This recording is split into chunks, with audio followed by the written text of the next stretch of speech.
Olá, sejam muito bem-vindos para mais uma Biblioteca do Consta, que é um oferecimento da editora Faro, minha editora do livro Pensadores da Liberdade e dona de vários selos, entre eles Avis Rara, que tem vários autores conhecidos de vocês. E hoje eu trago para bater um papo aqui fundamental sobre o assunto mais importante. Aliás, nas palavras do próprio autor, 90% do tempo dos parlamentares no Brasil devia ser dedicado a esse assunto, é obviamente o assunto de segurança pública. Todos nós já fomos vítimas de assaltos, sequestros relâmpagos, conhecemos parentes que foram. É uma doença epidêmica em nosso país, mas tem método, tem causa deliberada e ninguém melhor do que o próprio autor para explicar essa tese. Seja bem-vindo, Roberto Mota, meu amigo. Fala, Rodrigo. Muito obrigado pelo convite. Muito obrigado a todo mundo que está assistindo. É um prazer estar aqui.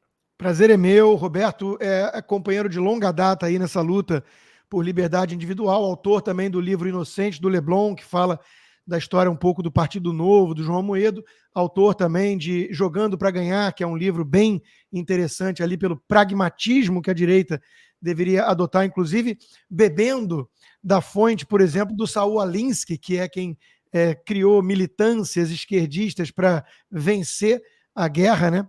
É muito interessante também, mas o livro que nós vamos tratar hoje aqui foi talvez o meu preferido dos três, eu gostei muito de todos, mas esse é muito bom porque é, como eu disse, esse tema hiper ultra sensível para todo brasileiro, né? É o tema da violência, que não é violência. O próprio Mota explica, nós temos que parar de falar de violência e falar de criminalidade. São coisas diferentes, eu vou deixar ele mesmo explicar, mas eu estou falando de construção da maldade, como ocorreu a destruição da segurança pública brasileira, justamente da Avis Rara, por Roberto Mota. A grande tese do livro, se eu entendi direito, é que a impunidade é a maior causa da criminalidade no país e que existe toda uma ideologia por trás que alimenta, de certa forma, essa visão de mundo, né? A visão de mundo esquerdista que trata bandido como vítima e por aí vai. Então, Mota, melhor você mesmo explicar. Qual foi o seu intuito com esse livro, a experiência que você teve nessa área, porque tem gente que fala que você não tem lugar de fala como engenheiro para falar de segurança pública. Queria que você explicasse um pouquinho qual foi a sua intenção com esse livro. Rodrigo, esse livro nasceu junto com o Partido Novo, né? Quando a gente botou o pé na estrada, e você se lembra daqueles primeiros momentos lá atrás, 2008, 2009, quando nós, um bando de pessoas ingênuas, que não entendia nada de política, pretendia mudar o Brasil. E aí as primeiras lições que a gente teve, que eu tive, foram de liberalismo, né? Eu literalmente aprendi com você, eu nunca tinha ouvido falar antes de liberalismo, com você e com Hélio Beltrão, os fundamentos do que é o liberalismo, né? A importância da liberdade, como o Estado atrapalha a nossa vida. E aí a gente botou o pé na estrada, começamos a fazer reuniões com várias pessoas, e eu notei que o assunto de liberdade econômica era um assunto que mobilizava algumas pessoas, mas não mobilizava outras, né? A maioria dos brasileiros ainda tinha uma dificuldade muito grande de entender por que o Estado atrapalha mais do que ajuda. É um processo pelo qual eu mesmo passei. Não é fácil, depois de 40 anos de doutrinação, você se livrar disso. Mas eu percebi que tinha um assunto sobre o qual todo mundo se interessava. Enquanto a gente estava falando de liberdade econômica, né, as pessoas estavam conversando, batendo papo, tomando água. Na hora que a gente falava de segurança pública, de assalto, todo mundo prestava atenção. E eu percebi que esse é o denominador comum no Brasil. Todo mundo no Brasil já foi ou conhece alguém que já foi assaltado. É a experiência que une todos nós. E eu trouxe Eu morei 5 anos aí nos Estados Unidos, que eu trabalhei no Banco Mundial de 1989 a 94, e quando eu voltei para o Brasil, eu trouxe comigo um estranhamento, porque eu vi que nos Estados Unidos é possível você viver sem pensar o tempo inteiro em crime. Eu me lembro do meu espanto quando eu constatei que nos Estados Unidos as casas realmente não têm muros.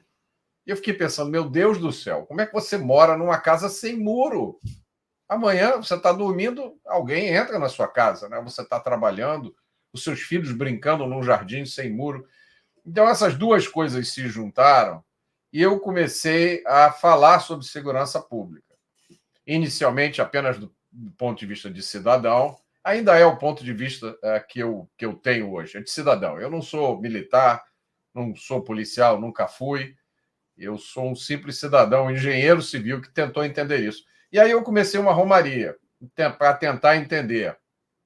Eu primeiro conversei com policiais, tem um grande amigo meu, o procurador de justiça Marcelo Rocha Monteiro, também daquela época do Novo, Sim. começou a me explicar algumas coisas básicas. Grande figura, gosto muito do Marcelo Rocha. Dos brasileiros mais corajosos e preparados que eu conheço. Marcelo era um cara que devia ser assim, presidente da República honorário, senador vitalício, enfim. E aí eu fiz esse trajeto todo, Rodrigo, de sair do zero para entender o que é segurança pública, por que essas coisas acontecem no Brasil, como é que as pessoas que deveriam tratar desse problema se posicionam. E a minha trajetória foi uma série de surpresas. E eu concluí no final disso, eu tenho uma conclusão que tem boas notícias e más notícias. A má notícia é que a situação é muito pior do que a gente imagina. Tem gente que me escreve dizendo: Mota, adorei o seu livro, mas larguei no meio, porque não consegui terminar. Eu falo, leia o livro todo, porque a última história que eu conto no livro, ela é uma esperança, ela é um raio de esperança. Porque a última história do livro comprova a minha tese. A crise de segurança pública do Brasil é um projeto político. Ela é totalmente artificial, ela é fabricada. Os criminosos no Brasil recebem todo tipo de incentivo para continuarem cometendo crimes cada vez piores. Então, se a gente mudar duas ou três coisas no ordenamento do nosso sistema de justiça criminal, é aquela regra de Pareto, né? Você faz 20% das mudanças, você resolve 80% dos crimes. Por exemplo, se você acabar com a tal audiência de custódia, que é uma construção totalmente artificial e ideológica. Se você acabar com os regimes semiaberto e aberto, que é como o Marcelo Rocha Monteiro diz, é uma insanidade, não existe nenhum lugar do mundo. O sujeito está preso, mas ele não está preso, ele está na rua. Se você acabar com duas ou três coisas assim, a gente, provavelmente, Rodrigo, vai ter um resultado melhor do que teve El Salvador, que em 2 anos reduziu em 86% o número de homicídios. Eu vou pegar daí, Mota, porque eu achei curioso isso que você colocou. A leitura do livro passa exatamente essa sensação. Você, inclusive, intercala com histórias reais de indivíduos que passaram seus dramas, né, com a criminalidade no Brasil e mostra o quão entranhado está no sistema político e na ideologia da esquerda e tudo mais. Então, ele passa uma sensação desesperadora para o leitor. Ao mesmo tempo, você, o tempo inteiro, atravessa o livro com essa mensagem de esperança por não aceitar nenhum derrotismo ou fatalismo. Ou seja, por se tratar de uma construção deliberada, de uma ideologia que está protegendo a bandidagem e criando a bandidolatria, isso tem cura. Não quer dizer que é fácil, não quer dizer que tem uma bala de prata ali na agulha, mas existe solução. É mais ou menos isso. Quer dizer, não vamos perder as esperanças, porque resolvendo essas questões, que estão todas elas atreladas, de certa forma, ao conceito genérico que eu trouxe da impunidade, é disso que se trata. A impunidade no país é enorme, a quantidade de crimes que não são solucionados, você fala disso para a questão de assassinato, você fala disso para a questão de assalto, pessoas que sequer vão prestar boletim de ocorrência porque acham que não vai dar em nada. Então, se você começar a resolver algumas coisas chaves, você vai ver um impacto muito forte em curto espaço de tempo, né?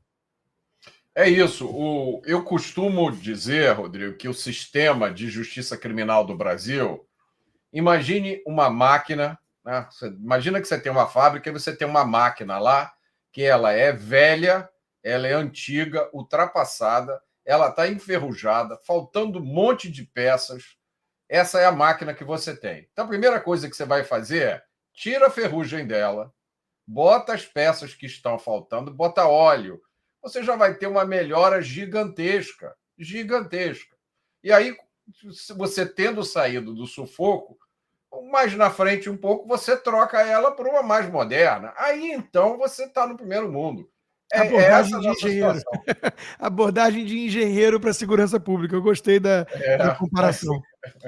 E essa questão também, que eu acho que muita gente, quando vai discutir esse assunto, fala: vocês querem pegar o bagrinho, né? E o problema é o cacique que está protegido e distante, tudo. Você explica isso no livro, né? Olha, até mesmo a postura de um médico diante de uma epidemia, ele não vai virar e falar assim: olha, eu talvez não consiga curar a epidemia, então eu não vou tratar ninguém. E aí eu queria que você trouxesse um pouquinho essa questão do bagrinho versus o cacique, lembrando aí do conceito de tolerância zero. Nós vimos também uma cidade como Nova York, eu lembro de ter frequentado Nova York, o metrô de Nova York, Central Park de Nova York, quando era moleque ali nos anos 80, 90, eu lembro que era um negócio meio tenso. E o pós Rudolph Giuliani, né, a coisa deu uma boa melhorada. Ou seja, tolerância zero com os pequenos delitos, a janela quebrada. Por que isso é importante? Primeiro, você não usa um casaco para acabar com o inverno. Você usa um casaco para você não sentir frio. Né? Você toma banho hoje, mas amanhã você vai estar sujo de novo. Ninguém deixa de tomar banho hoje por dizer, olha, não vou tomar banho porque amanhã eu vou estar sujo outra vez. Né? Essa história do bagrinho, do pequeno traficante, do grande traficante, isso é uma armadilha retórica usada para justificar a impunidade. É evidente, isso é uma verdade em todo mundo, que o criminoso que está no topo da cadeia do crime, ele tem muito dinheiro. Ele contrata os melhores advogados. Ele, às vezes, contrata até legisladores para mudar a lei ao favor dele. É evidente que é mais difícil prender esse criminoso lá em cima. Né? Os Estados Unidos, por exemplo, só conseguiu prender Al Capone através do contador dele, que delatou que o Al Capone tinha sonegado imposto de renda. É evidente. Não é porque é difícil prender quem está em cima que você não vai prender quem está embaixo. Porque quem está embaixo é que viabiliza a organização. Se você só tiver o pessoal de cima, nada acontece. Né? Então, essa história de não vale a pena prender, isso se usa principalmente para o tráfico de drogas. Né? Não adianta prender o traficante que está com 5 trouxinhas de maconha, tem que procurar os tubarões da Vieira solto. Olha, de vez em quando se pega um tubarão da Vieira solto, mas em todo lugar do mundo é sempre mais difícil pegar quem está em cima. Então, no momento em que você estabelece, pensando no bem-estar do bagrinho, que a regra é impunidade, meus amigos, os advogados poderosos e ricos do cara que está em cima vão usar essa mesma jurisprudência que soltou o cara que está com 3 trouxinhas para soltar o lá de cima. A gente viu aqui no Brasil, tem mais ou menos 3 meses, a polícia fez uma operação policial num galpão onde estava armazenado 700 quilos de cocaína dentro de mangas. E a decisão judicial mandou soltar os responsáveis por esse galpão, porque a polícia teria entrado numa residência sem mandado. Acontece que não era residência, era um galpão. E estava acontecendo um crime. A polícia sabia que tinha ali 700 quilos de cocaína. Então, essas armadilhas, Rodrigo, elas estabelecem precedentes e a desculpa é sempre proteger o pobre, proteger o pequeno criminoso. Né? Vocês vão ver essa expressão por aí. Isso só cria as portas por onde passa todo mundo. E é curioso até o presidente do STF falar, né, como falou recentemente, que a guerra contra as drogas fracassou. A gente pode pensar que a guerra contra qualquer crime fracassou porque o crime continua sendo cometido desde sempre. Né? É exatamente a analogia que você fez do banho. Né? É uma luta contínua de gato e rato e os criminosos vão também se preparar cada vez mais, então a guerra não tem fim. Isso não quer dizer que a alternativa é não guerrear. Eu queria que você falasse um pouquinho, Mota, da questão do conceito do Gary Becker, o prêmio Nobel de Economia até da Escola de Chicago, da Universidade de Chicago, do crime como uma escolha racional. Claro que envolve aspecto moral e tudo, mas isso vai muito aí ao encontro do que muitos petistas repetem. A Márcia Tiburi já entendeu a lógica do assalto, o Lula já falou em os garotos querem comprar um negocinho, qual o problema? E recentemente, na entrevista ao SBT, ele voltou a dizer que o problema não é a punição mais severa ou pena de morte, a questão é socioeconômica, é oportunidade. Eu queria que você falasse um pouquinho disso. Temos líderes de facções que vieram da classe média. Os criminosos muitas vezes estão fazendo escolhas conscientes. Eles sabem dos riscos e você faz até uma analogia no livro, né? O sujeito para criar uma padaria, isso envolve um monte de processos árduos, incertezas e uma chance alta de ir à bancarrota. Se ele assaltar uma padaria, ele tem 92% de chance de sucesso, porque só 8% dos crimes são solucionados. Então, fala do crime como uma escolha individual. Na verdade, a chance de sucesso do assalto é 98%, Rodrigo, porque só 2% dos assaltos são resolvidos.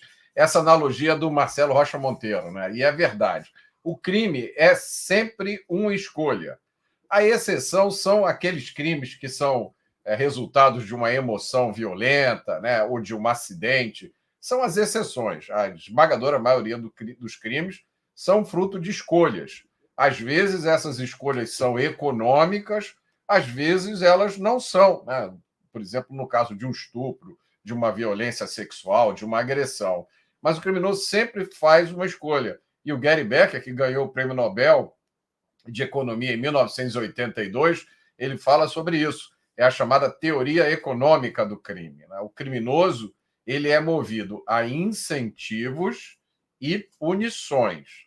Então, se as punições que ele pode vir a ter são baixas o suficiente e os incentivos são altos o suficiente, ele vai cometer o crime. É lógico, tem um aspecto moral.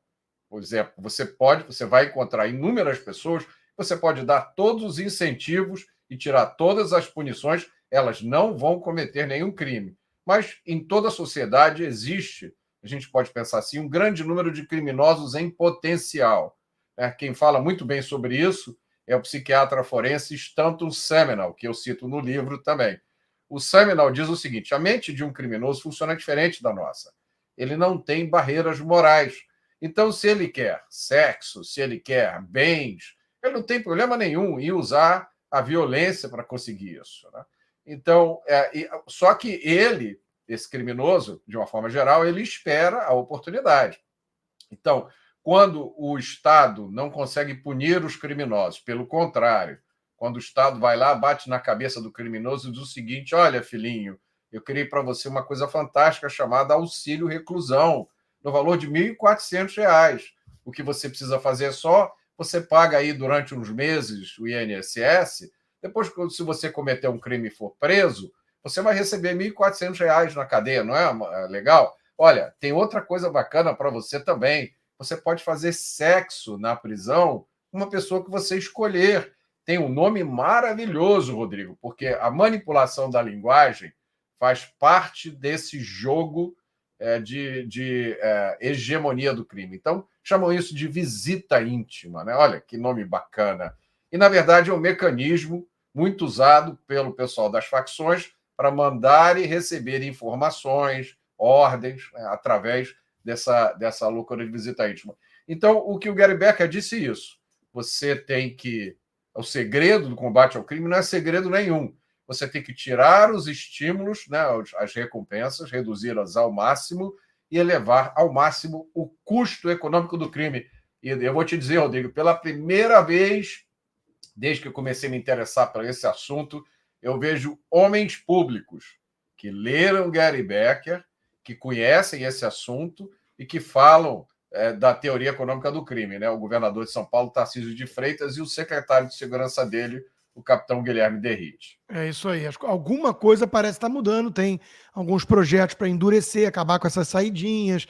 Vamos ver, né? A bancada da bala tentando reagir à ideologia da esquerda hegemônica há tanto tempo. E aí eu quero te perguntar, Roberto, o papel da mídia nisso tudo, em glamorizar, de certa forma, o bandido e demonizar a polícia. Eu vou dar um exemplo para ilustrar apenas isso, que você trata no seu livro e acho que chocou o Brasil, né?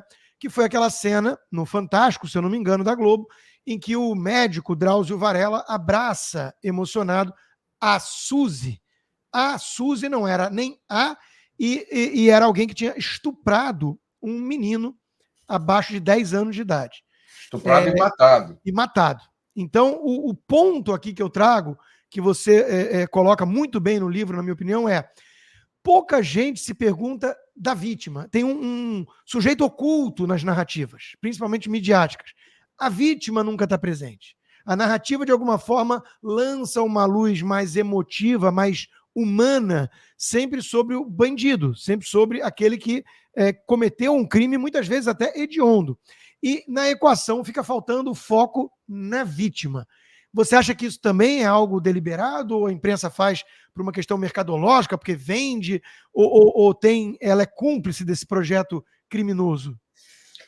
A manipulação da linguagem é essencial para que nós tivéssemos chegado ao ponto que nós chegamos. Né? Então, por exemplo, se vamos supor, Rodrigo, amanhã você se elege deputado e você percebe o absurdo que é a legislação que trata de criminosos menores de idade. Então, você propõe uma lei para que a idade maioridade penal caia para 14 anos, ou que seja igual nos Estados Unidos, né? Que o juiz decide. O juiz vai olhar e dizer: esse garoto de 14 anos aqui tem plena consciência do que está fazendo, vai ser julgado como adulto. Se você fizer isso no dia seguinte, o seu nome vai estar nas manchetes dos jornais, dizendo: Rodrigo quer colocar as nossas crianças nas masmorras. A expressão usada hoje no Brasil, oficial, para tratar de criminosos com menos de 18 anos é adolescente em conflito com a lei. Olha só, coitado do adolescente, né? Ele está em conflito com a poderosa lei. É lógico que a razão está com o adolescente. Os criminosos que são presos, colocados nas prisões, depois de julgados e condenados. Antigamente chamava de detento, presidiário. Depois começaram a chamar de apenado. E eu fiquei sempre pensando que tinha alguma coisa a ver com assombração, né? Alma apenada é o apenado. Depois, Rodrigo, passaram a chamar de reeducando.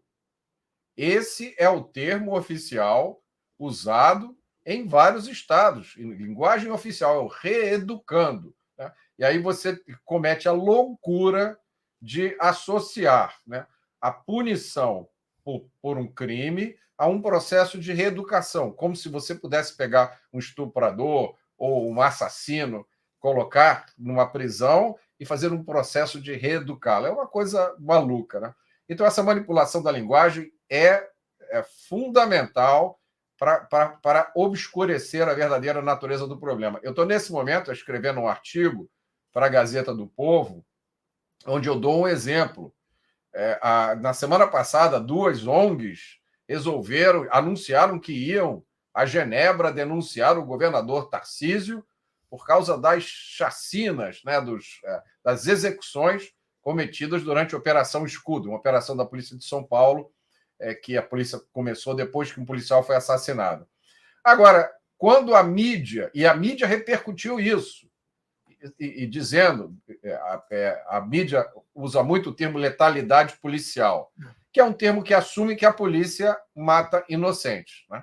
Letalidade policial é um termo ideológico.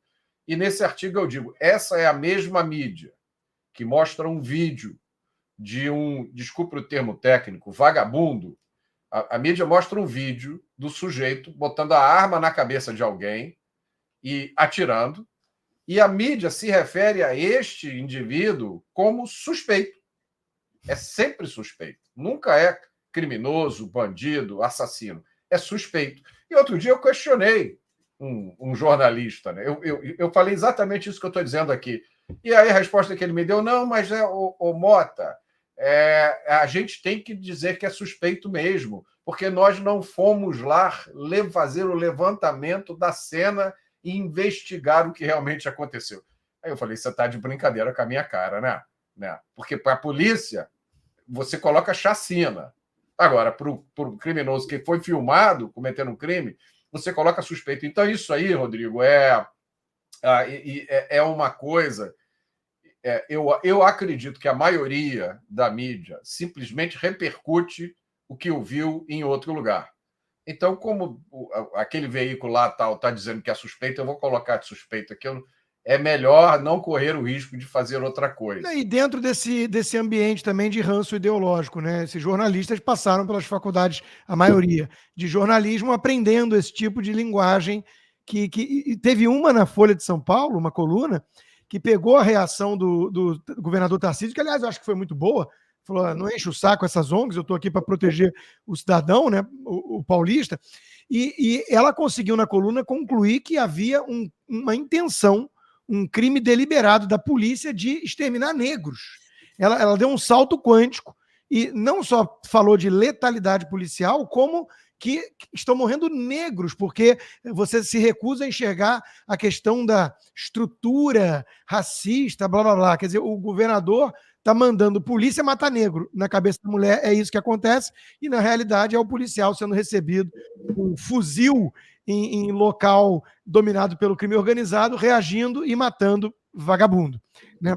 Mota, você falou aí da questão, a gente está se aproximando do fim, porque eu quero deixar um gostinho também para a turma comprar logo, sair correndo para comprar o livro e ler na íntegra. Não vamos esgotar tudo, o livro é muito rico. Mas você falou da questão do reeducando. Eu queria voltar nessa tecla. Muita gente acha que a função precípua, principal de uma prisão é a ressocialização. Eu queria que você colocasse qual é a hierarquia que você vê do papel de uma prisão na sociedade. Isso talvez seja a contribuição principal que eu espero dar com o meu livro, porque essa ideia, essa coisa de ressocialização é uma fantasia ideológica que foi implantada na cabeça da população brasileira. Ela é uma fantasia. Em nenhum lugar do mundo prisão ressocializa. Primeiro, porque não existe ressocialização. O Stanton Seminal explica muito bem isso. O sujeito, quando ele comete um crime, ele já estava na sociedade. Ninguém comete um crime numa ilha deserta. Né? Então, você está na sociedade, você comete um crime, viola os direitos sagrados da sociedade, e aí, o que a sociedade diz? Nós vamos te punir. Por quê? Por que se prende alguém? Tem 3 motivos principais. Primeiro, quando você pega um estuprador, um assassino, retira ele da sociedade, bota ele numa cela, ele deixa de ter a possibilidade de continuar cometendo crime. Então, você está salvando vidas, você está preservando a integridade física de mulheres e crianças. O Brasil é pródigo em políticos que fazem discurso a favor da proteção da mulher. Né? Então, você primeiro tira o criminoso da sociedade, ele impede que ele cometa novos crimes. Segundo, você dá um exemplo para os outros que estão pensando em fazer a mesma coisa. Eles olham e dizem, olha, eu não vou fazer, porque o fulano de tal está há 20 anos numa cela de prisão. Eu não quero isso para mim.